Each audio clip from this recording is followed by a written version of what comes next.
the Reconstruction era. The end of the Civil War brought some thorny questions with it. 4 million slaves were now free.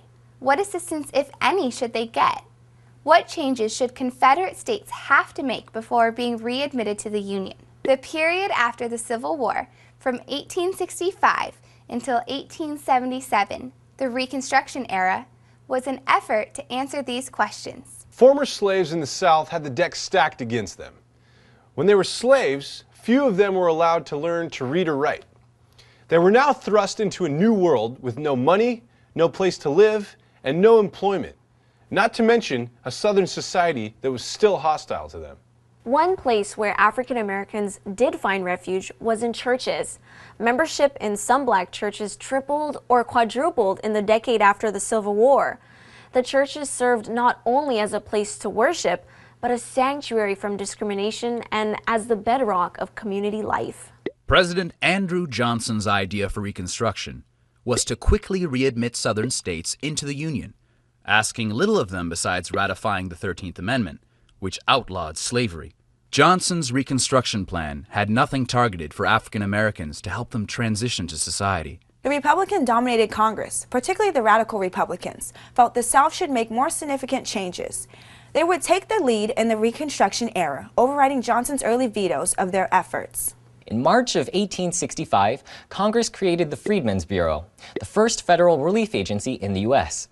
The agency's mission was to assist black Southerners in their transition to freedom. In doing so, the agency distributed clothes, medical supplies, and food after the war to displaced African Americans. The Bureau had some successes, the biggest being educating former slaves in Bureau schools.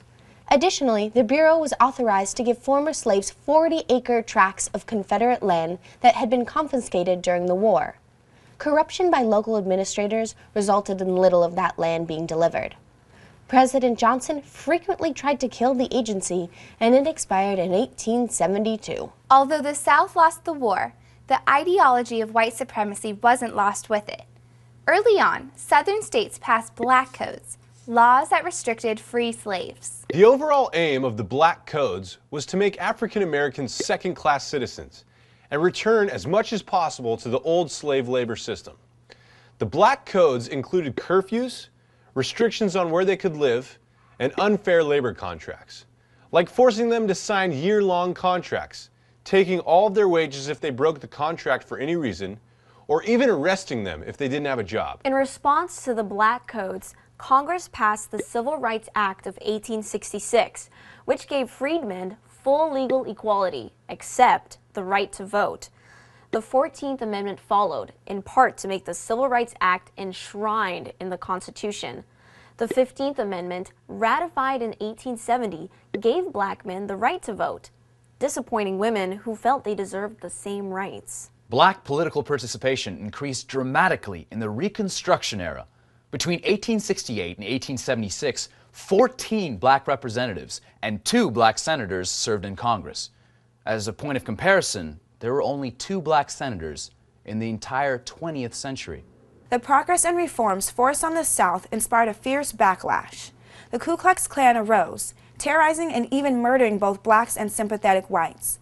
When Congress's Reconstruction efforts formally ended with the Compromise of 1877, white-dominated governments took back many of the fleeting gains made by blacks. In the 1890s, we saw the emergence of Jim Crow laws, which basically segregated public services, such as schools and restrooms, by race.